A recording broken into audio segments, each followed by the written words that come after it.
Welcome to Books with Al-Ghazali. Myself and Lukman have been looking at the Prophet, Kahlil Gibran's major work written about 99 years ago. And last week we've looked at the introduction into the work. And today we hope to dive into some of the thought-provoking things Kahlil Gibran had said about virtually almost everything that constitutes our understanding of the world today, whether it is about marriage, love, friendship, knowledge, and wealth, and quite a host of other things. So, very happy to have you and welcome you here, Lukman, as always. Thank you very much. So we'll continue looking at the work. Last week we gave the account of how his ship, the ship of Al-Mustafa, came, and how he had to, address members of the community offerless before he would embark on his journey. So today we'll look at some of the things. Actually, this work I forgot to mention, or I forgot to add something I wanted to say. It is typical of philosophical writing, where it always takes the form of dialogue, a Q&A, and because prophets largely don't want to take the guilt of saying things from their own point of view, they try to isolate themselves from the narration, from the story they give, and which is what I think Kahlil Gibran tries to do here as in writing this book. He actually told the story in a third person. Party, yes. Yeah. So these were some of the questions the gathering were throwing up questions at him. They were, in fact, even seeking him to share the wisdom they believe he had, but he hasn't been convinced until Al-Mitra, a CRS who was the kindest to him when he first arrived at Offerless, and when she pleaded with him to share part of his wisdom, he obliged and gave his answer. So what are these things about? It starts with okay, let me be reading it.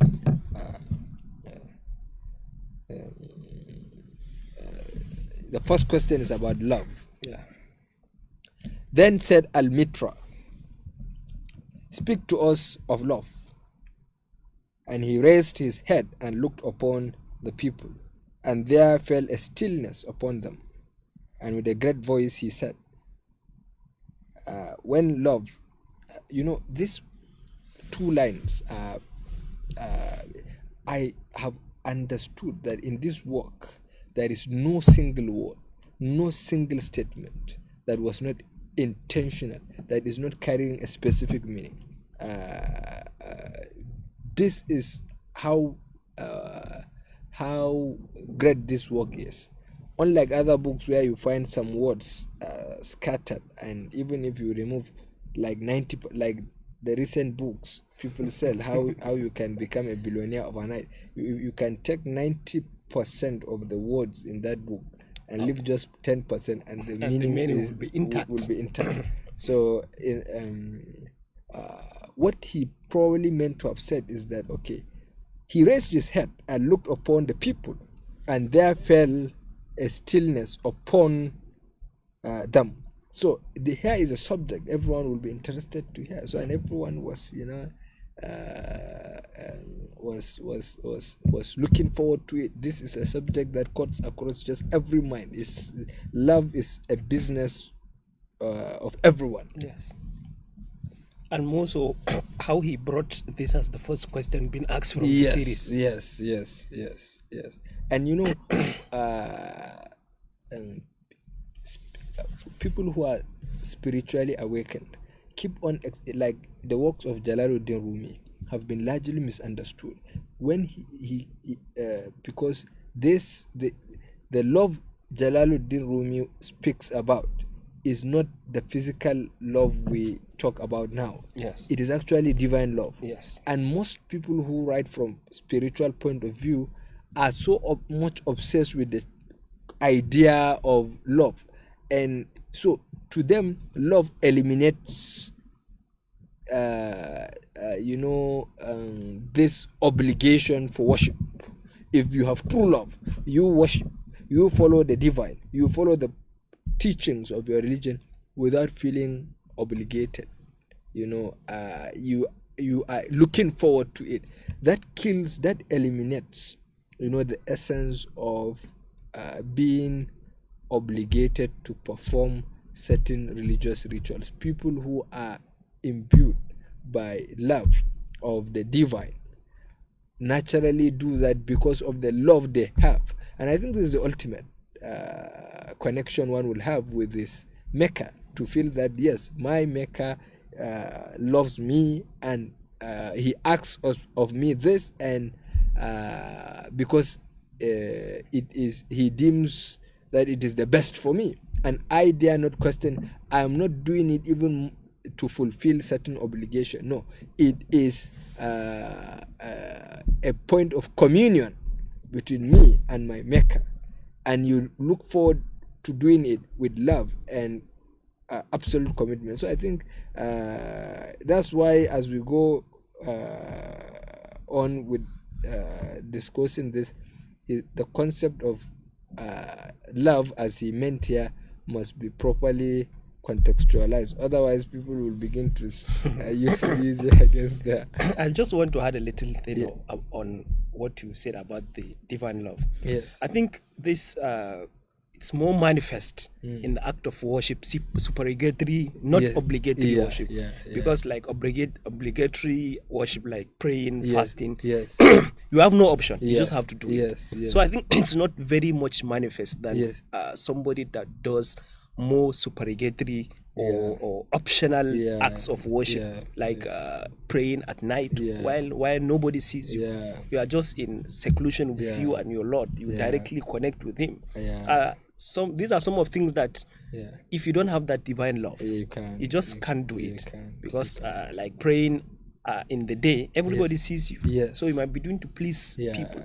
But at night, everyone is sleeping. Absolutely. So it's only when you have that pure divine love that you do those kinds of worship. Yes, and more so, some people do these things, even the optional rituals, because they had one problem or the other. Yes, exactly. So when you look at that in that aspect, notwithstanding it's still good, but there is something they're looking for. Yes. But it's still good notwithstanding. Because the concept of divine love is not something you can find. Scholars believe that it finds you. Yes, it finds you. It is a gift. When God wishes for you to be gifted divine love, it will find you on the path you've taken to avoid it. So let's proceed. When love beckons to you, follow him. And I think I do not know, left to me, the word love should represent a feminine identity. I am nonplussed when Kahlil Gibran treated it here as a masculine gender. But then ordinarily love is actually expressed from the masculine because whatever the feminist view of this world is today, love is first from the point of view of men. The biggest problem we now have is that we have women who cannot wait to be loved. And so they cannot wait, and so they want to love when they are meant to be loved. Yes. And so when they want to love, they overdo it because it is not their make. Yes. And they will be disappointed. They will, and ordinarily the truth of the matter is that men don't find fun when women love them. Yes. They might feel that there is an ulterior motive. Many men have told me that when a woman approaches them, it makes them feel less masculine, and so therefore they don't feel the vibes of that relationship. So I think the expression comes from the masculine point of view. Probably that is the understanding that led Kahlil Gibran to use it from the masculine. Yeah. Like men are from the giving end, and women are from the receiving end. Yes, because the love we today have has been reduced to some kind of cultural, context, which largely is driven by so much, material framing. So, people now think that, for instance, if you just buy latest phones for women, that is what manifestation of love. That isn't. And sometimes people who married men will say that, see, since you've been here, I've been feeding you. That does not come from love. That's obligation. Yes, that does not come from love. And even if you're feeding people, your wife, it has to come from you as a form of, your own responsibility. Yes. So I think his usage here is deliberate. If by the way we are not the ones who are actually confused or ignorant, rather. So when love beckons to you, follow him.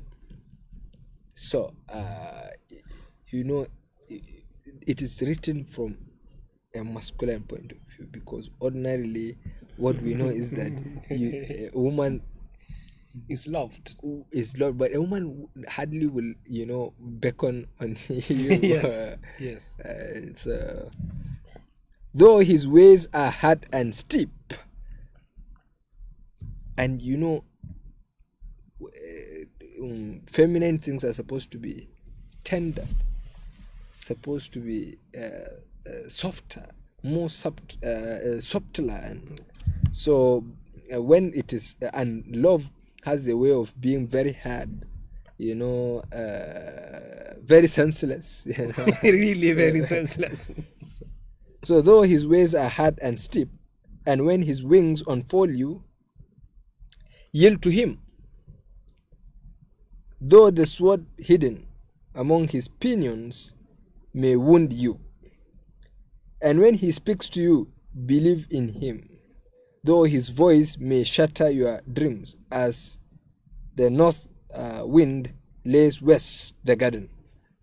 Very profound, and the way they are put, in opposing senses, makes you, there is a new science in new innovation in advertisement, that, well, there are adverts you now see, and you have to watch at least the first 10 seconds before you make sense of what the advert is about. Is it about Coca-Cola today? Yes. Or is it about Glow?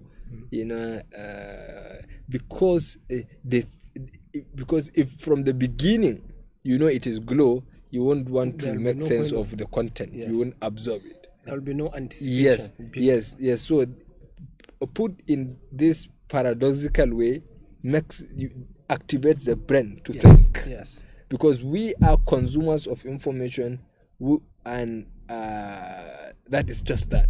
We don't process them. So the way these things are put forces you to think what is actually the meaning here. Because by just reading it from the surface, it doesn't give any much sense. Yes. But the more you think, the more deeper you see the meaning in it. Yeah. Because if you don't want to think, please don't read Kahlil Gibran. It's not for you. Yeah, it's not for you. Go and read a novel. Yes, go and, not even a novel. Go and read How to Become Rich in 10 Days. It's a better book. When and when he speaks to you, believe in him. And though his voice may shatter your dreams, so he's telling you that, okay, you should know. If you allow yourself to be driven by what you feel about love, know that this is the consequences. Yes. It can shatter you. It can shatter your dreams. As the north wind lays west the garden. I think there are some usages of, old terms, expressions in English that today would not make sense to readers. As the north wind lays west the garden. So actually, west means largely an unused, unoccupied field, territory, westland, another term for largely bush. Yes. So wind can come and shatter a garden and turn it into a wasteland. So that's what he. For even as love crowns you, so shall he crucify you. Even as he is for your growth, so is he for your pruning. So the same thing we are saying, they come in paradoxical senses. Yes, this is it. But love is good, but what we find there's a consequence to it. It will make you grow, and of course, naturally the heart is to be beautified by love. Yes. And you have to. I remember listening to Hamza Yusuf in once when he gave a story of one old Mauritanian, an old woman, but she has a reputation to be one of the best cooks, and that if you eat her food, you would, be healed of whatever sickness you have. The people believe in that, and when he tried to find out why, each time she cooks and you eat, you will be healed. So that is, so when you cook with intent. Not say like, well, what is the time? It's 4 o'clock. Okay, let's go. Cook. If you are a cook, you are doing it just to be paid at the end of the month. If you have a restaurant, you just want people to come and give you money. You are not doing it to solve the problem of people. You are not doing it to see people being happy about it. If you are a wife who cooks for her husband, unlike the many who today for some reasons cannot cook, whatever the reasons are. So if you do that, you do it with love. You do it because you want people eating it enjoy the taste.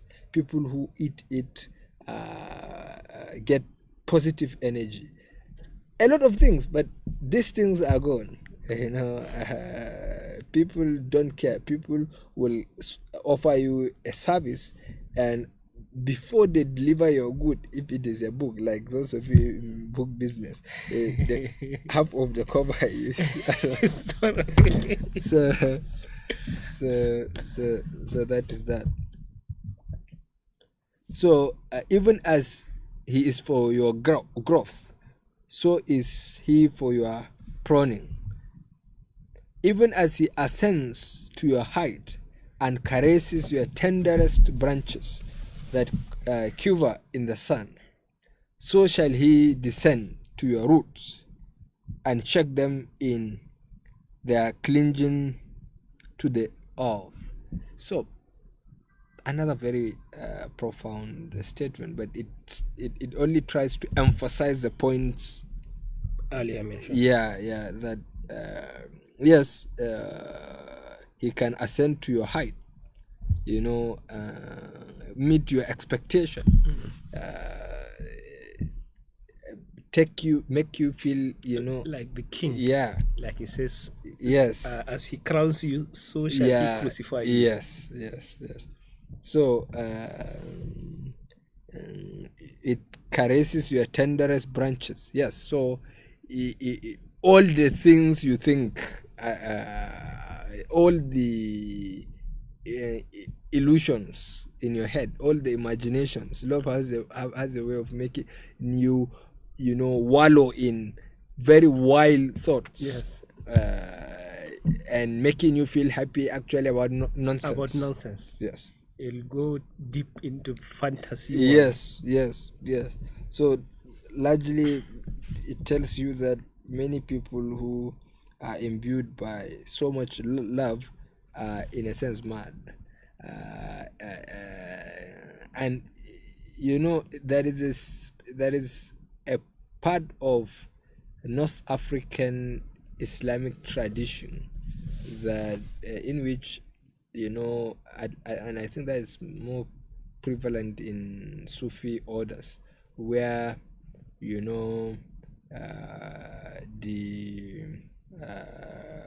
where they have this culture of dervish. So they reach a point where they say that they have become mad. They are maddened by the love they have for God, and that when you think they are mad in the way they connect or the way they behave, it is in fact you who is incapable of understanding the state in which they live. They are in a state of perpetual ecstasy because they have been able to test something that you cannot really be able to test if you are not chosen. So they absolutely detach from material world, and so they admit, not that they call themselves, they admit the label that they are mad. I hope you understand. Yeah. So like sheaves of corn, he gathers you unto himself. He threshes you to make you naked. He sifts you to free you from your husks. He grinds you to whiteness.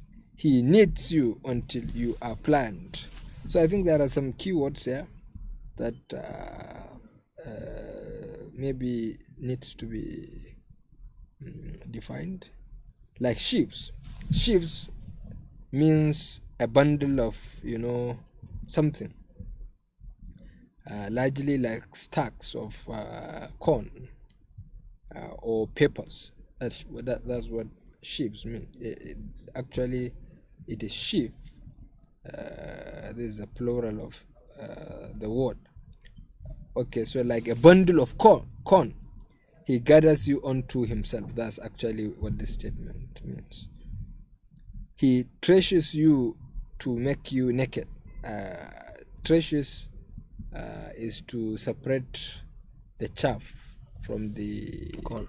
Yeah, corn. So kaman a Hausa ana cewa me surfe ko? Yeah, surfe. He sifts you to free you from your husks. Okay, it's like some fruits have husks. They have coverings, outer layers. You have to remove the outer layers before you access the fruit. So so sifting it out, removing it out from the husks. So he sifts you to free you from your husks. He grinds you to whiteness. What that means, I can't immediately tell, but the meaning is, I think, very clear. He kneads you until you are pliant. Okay, kneading here means to shake or squeeze or massage something until it becomes flattened or moistened. So he kneads you until you are pliant. So until you are moistened or flattened, as in you will get when, for instance, you need clay. So and then he assigns you to his sacred fire, that you may become sacred bread for God's sacred feast. Any sense from this? I actually tried to make sense from that, but my mind is going south. So maybe you'll explain further what this means. And then he assigns to you sacred fire. The concept of fire in Eastern thought is largely this feeling you have from your heart, that feeling that, you know, puts your soul on fire. That feeling that you have traveled away from home and you are looking forward to going back home. That feeling you have is what actually is largely meant by you mean fire. Kind of like nostalgic feeling? Yeah, that feeling is just one of many feelings, but let it be about anything. That feeling you have, that you longing. Feel at that longing you have at the level of your subliminal self, you know, that sublime thought, you know, that is what the fire means. The feeling you feel right in your heart, not in your mind. That feeling that is the truest, you know, and that is why the heart carries the true meaning, it gives you a sense of what you truly represent at the moment. If your heart always, the fire in your heart is always hatred, then your heart is not clean. Yes, you have to cleanse it, because ordinarily what fills up the heart is love. And if your own is fear, is anger, is doubt, is you know, envy, hatred, yes. Your heart is dirty. If you are incapable of being happy, because some people are not, and I pray for them, I sympathize. really, because some people are excited. Disease, absolutely. Excitement, extraordinary excitement is disease. You know, it is entirely different from happiness. So it is okay. What I'm surprised you are laughing. What do you call something that makes old people, you know, jumping up and down in the name of dancing in open space, just because something excites them at the moment? So excitement is time bound. It has a capacity to make you do things that makes no sense, and even sad sometimes never regret it, but mostly you regret it, and it survives by wanting to renew itself. You are excited today, you want more excitement. So the feelings people who take drugs get, it's excitement, it's not happiness. It's absolutely, so there is absolute clear difference between excitement and happiness. People in looking for happiness are languishing in excitement, which is actually sickness. Yes. Happiness is timeless. It is continuous. It fertilizes when everything around it. It heals the body. It shows in the body. It shows in the work you do. It shows in everything. So when you're broke, you can be broke and still be happy. And you can lose valuable things or people, but still be happy. But excitement, throw your lighter, lose your lighter. That's enough to get you agitated. So sacred fire. Now he meant to say that, okay, this feeling is not actually coming directly from the physical self. It is in fact divine, it's sacred.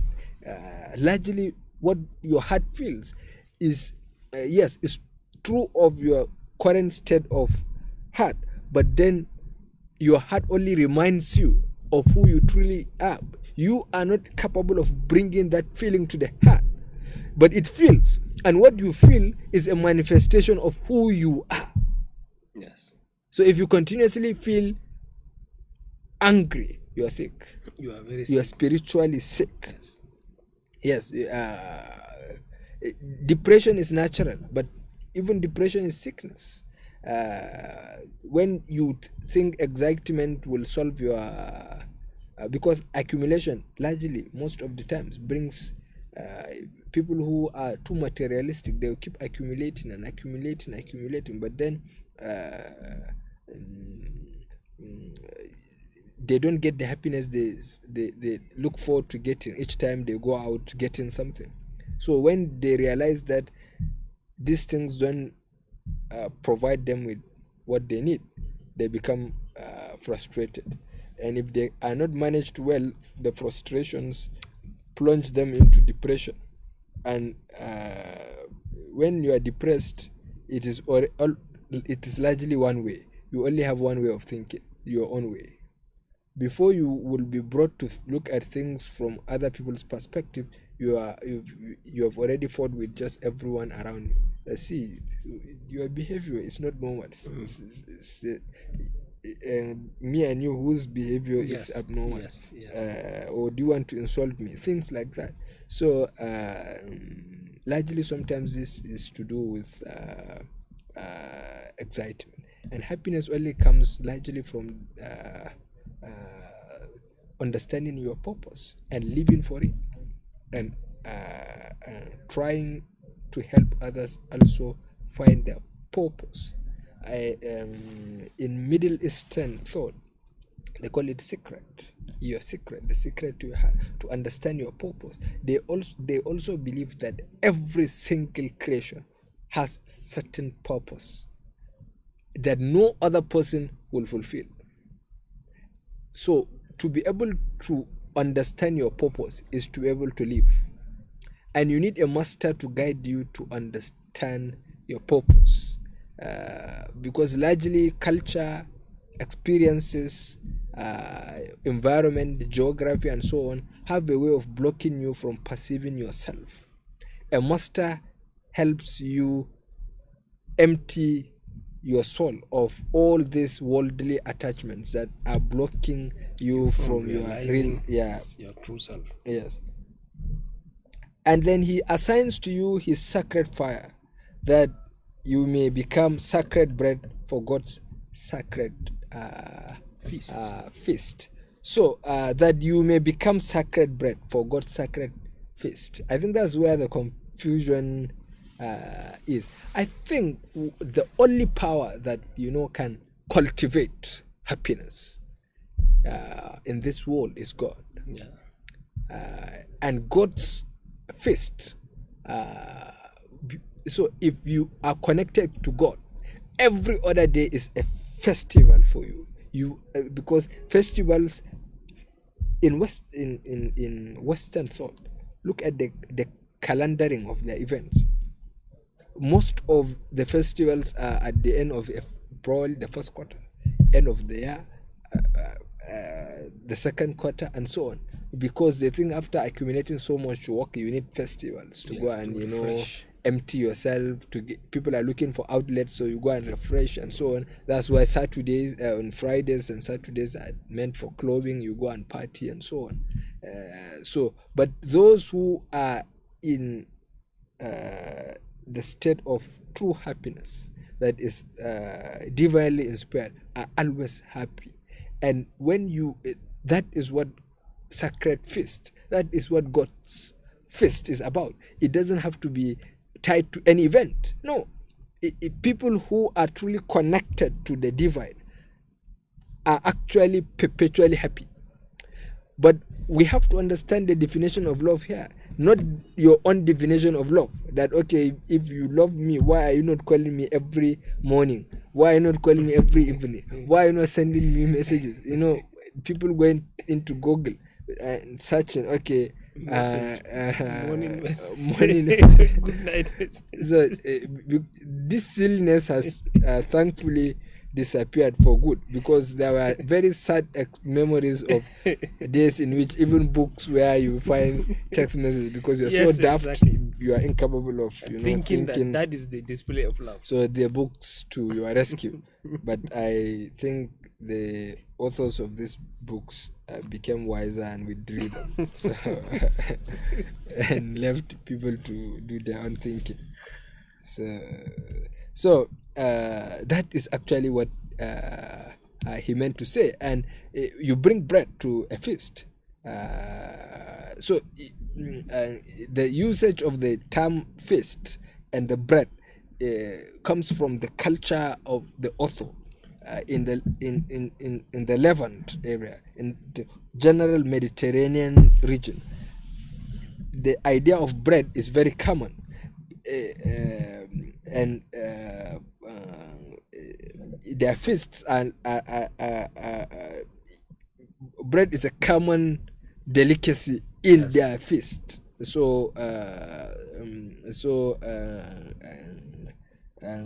that's basically what he meant to say. So if you have genuine love, and we have, you see most of the constructed Hollywood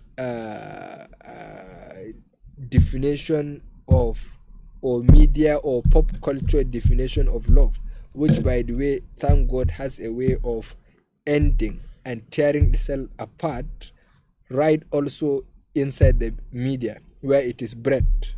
All the Hollywood, very good. These are things you don't even pronounce properly all the time. So Hollywood definition of love, which have been misleading people from various cultures Bollywood. And so on. All so moods. Yes, all of them that are disrupting, pressurizing cultures that are even older, richer. The good thing is that definition ends also in Hollywood. Yes. It ends on the media. People married, and then they will be splashing the every moment of the marriage on the media. So people barely naked. Instagram. And then major newspapers write reports about the bikinis they wear. And people here think that, people in different cultures across the world also think that this is the ultimate expression of love. But the good thing is that, and it's not like I'm happy for them, they are just victims of a system. They are also not very actually they are victims.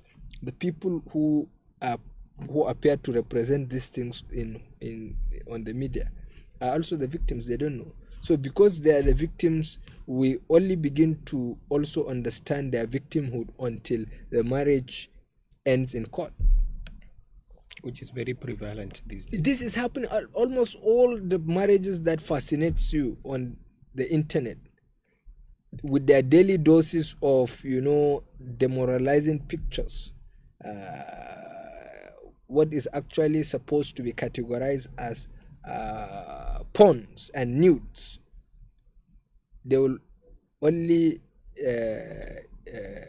they will just casually announce that the marriage is breaking up, and people who will not question, okay, these people who are copying, they're always ending. They will wait for the next batch of celebrity display of love. So But the love we are talking about is the genuine love. So even people who are misled by this Hollywood love have the genuine love, but they don't know. They're incapable of, understanding. We have genuine love for certain people in our communities, for our friends, for our parents. This is actually what such that when you see your father in his face, you find happiness. Nothing else gives you. When you see your mother, she gives you that light that continues to shine throughout the day until the next time. So as you go out, you look forward to return to see her face. We have a lot of people we love. We love our scholars. I have people personally who I always want to sit around with. There are a lot of people. This is the genuine love we are trying, but don't think that this explains the kind of love you people that we do today, so all these things shall love do unto you, that you may know the secrets of your heart, and in that knowledge become a fragment of life's heart. Very important. And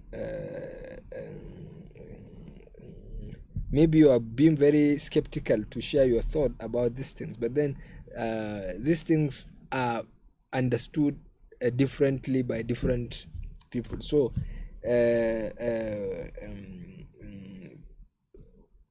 what I get from this is this, that unless you begin to love and be conscious of it, you do not know yourself. In a way, it awakens you, and that it tells you the limit to which you can tolerate, the things that you actually really take for granted, the things that it has a way of making you active thinker about everything. Okay, these things I'm doing, are they naturally part of me? Am I faking them?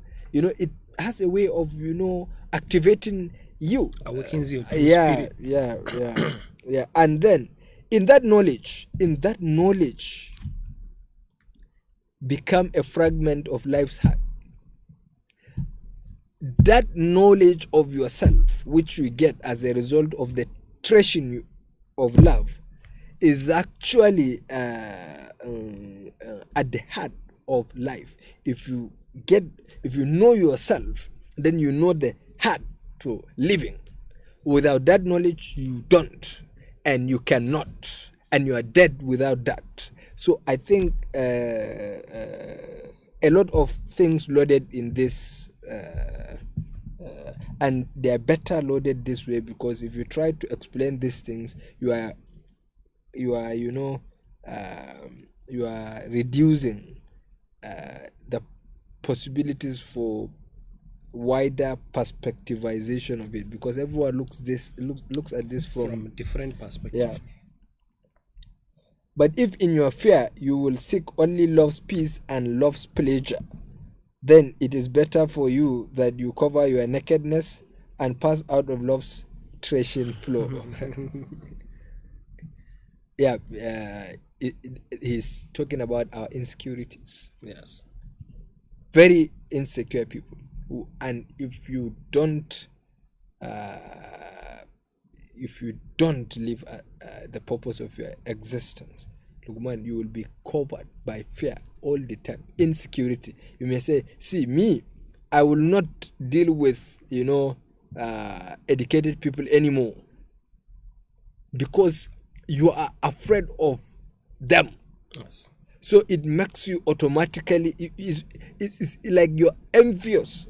You're envying that idea, but you are not convinced of your own level of education.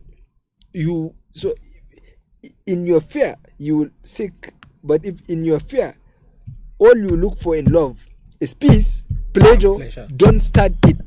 You'll be disappointed. That doesn't exist in love, because much of love is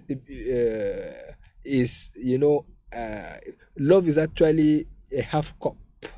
Yes. It can today, embitter you. Tomorrow it will enliven you. Yes. And it goes on and on. They are almost equally distributed. A few days of gives joy, you and it takes from you. but the occurrences of the threshing are not as regular. Yes. Only that they are more powerful. Yes. What you enjoy for many years as a mark of pleasure can be trashed overnight by one day's threshing. So if you are that timid, that insecure, just buy a toy. It's better for you. Yes. In the seasonless world where you shall laugh, but not all of your laughter, and weep, but not all of your tears. Exactly what we are saying. Love gives not, but itself, and takes not, but from itself. So love is self-sufficient, and I think this is further explained by the next section on marriage, that you are not bringing whatever you bring to love, you find exactly the same in it, so that you are not bringing anything new to it. Yes. If you are in it, you live by what it provides, not that you're bringing in anything. It's not something like, okay, the way I go about my own love is entirely different. And we have people saying that, see me, I have even helped you, that I'm paying attention to you. And so, and the person will say the same thing. I'm also paying attention to you. At the same time. At the same time, helping you. So it doesn't, it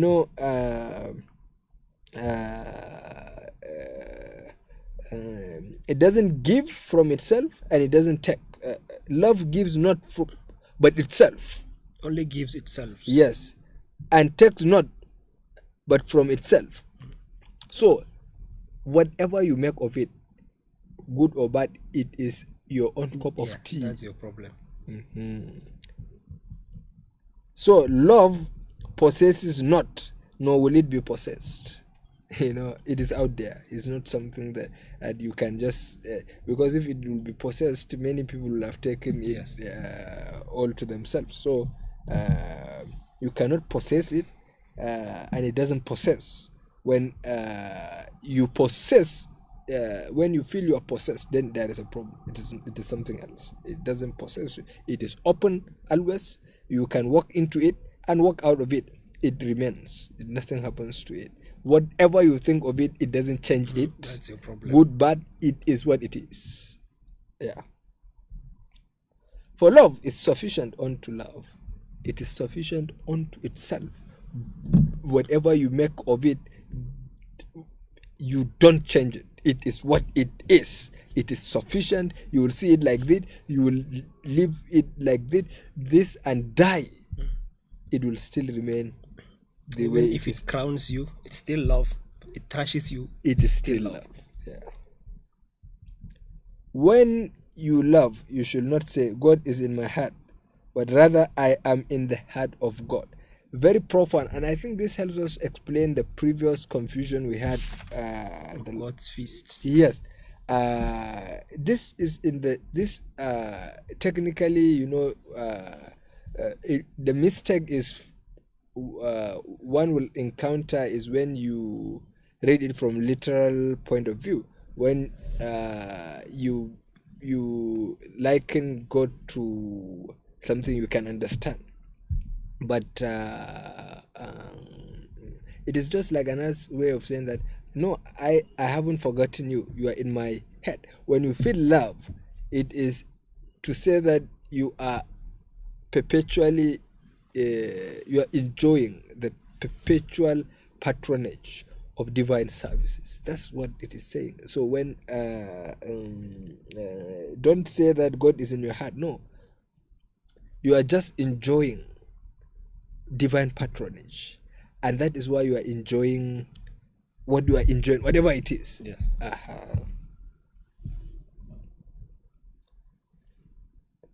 And think not you can direct the course of love. For love, if it finds you worthy, directs your course. So you don't question. And love, whatever your definition of love, if you are driven, if you are,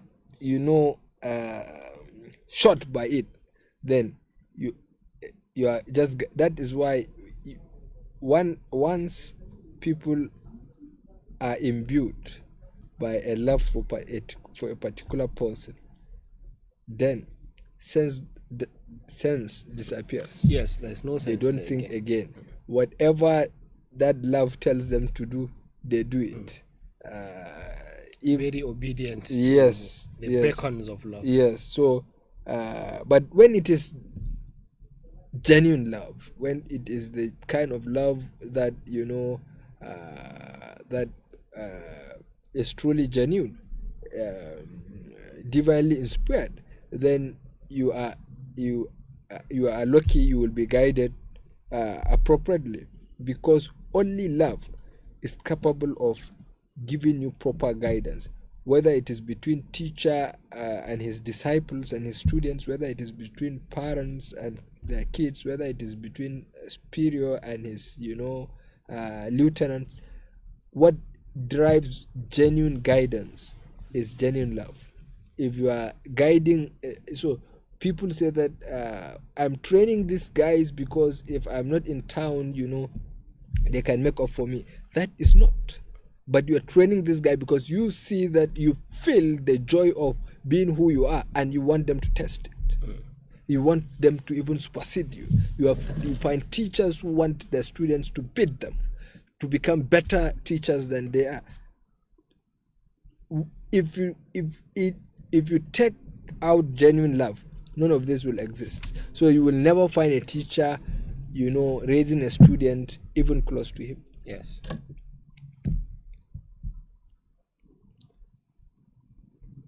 But if you love, love has no other desire but to fulfill itself. Absolutely.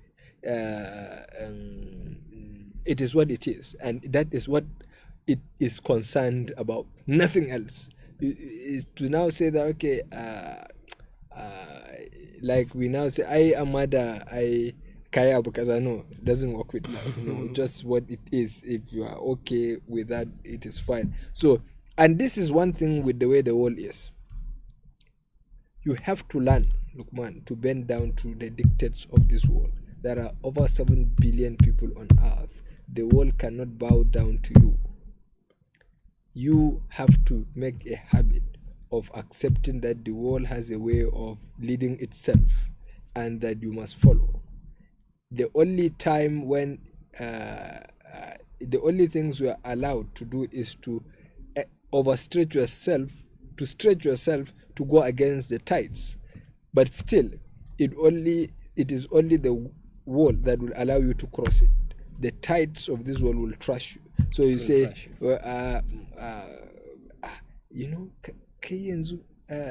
kana abu kaza har yanzu baka yi making, but go and do this, go and make this, this thing we call zafin nema, and before you know, people in their 40s, I don't know, Lukman, I don't know if you've paid attention nowadays, people in their 30s and 40s looking very old. Become very much older than yes. ages. I said, this Africa, are we even going to live long again? Because the way people look old nowadays, frustrated, and frustration, the anxiety, because they spend societal pressure, because they are moving around from when the brain stops to working, what works is the body. Yes. So if you don't use your brain, you will be that kid. Everyone will say, come and wash this cloth. Yes, you know? exactly. Go and do this. Go and played around like a toy. before you know, all your energy is just finished by people who are using just very little of their sense. Yes. Your brain is in sleep mode, so they are taking advantage of your body, and so before you know, they have stressed your body out. Small thing, you're old. And this type of people are the people who want to enjoy the most. Tell them to eat good food, they don't. They say, "Kai, as far as I'm seeing these sweet things. To hell with the consequences." They will take it with reckless abandon. When they become sick, they have already eaten so many things that has damaged their body. They are lazy, because the laziest set of people, even to think about themselves, they want someone to think for them. So we can only sympathize with people like that, and may God prevent us from plunging into being like them. So let's read this and close for the day. So in summary, I think that's the end of this. I think there is. Okay, we have a little more. Yeah, we'll just read it to the end. But if you love and must needs have desires, let this be your desires. So he's saying that if you must love necessarily, because must needs is an all English expression to mean necessarily. If you must have desires for love, let them be this: to melt and be like a running brook that sings its melody to the night, to know the pain of too much tenderness, to be wounded by your own understanding of love, to bleed willingly and joyfully, to wake at dawn with a winged heart and give thanks for another day of loving, to rest at the noon hour and meditate love's ecstasy, to return home at eventide, which means evening, with gratitude, and then to sleep with a prayer for the beloved in your heart and a song of praise upon your lips. So I think we don't have the luxury of time to explain this. Probably when we come next week, we will look at them. So thank you very much for being part of this discussion. Just a note, these are our random thoughts. You may understand them differently, but by the way, it is what it is. What you think is what you think, and what we think is what we think. Everybody is entitled to his thought. Yes, if we impress you, a bonus. If we don't, we have already impressed ourselves. So thank you very much. Hope to see you next week.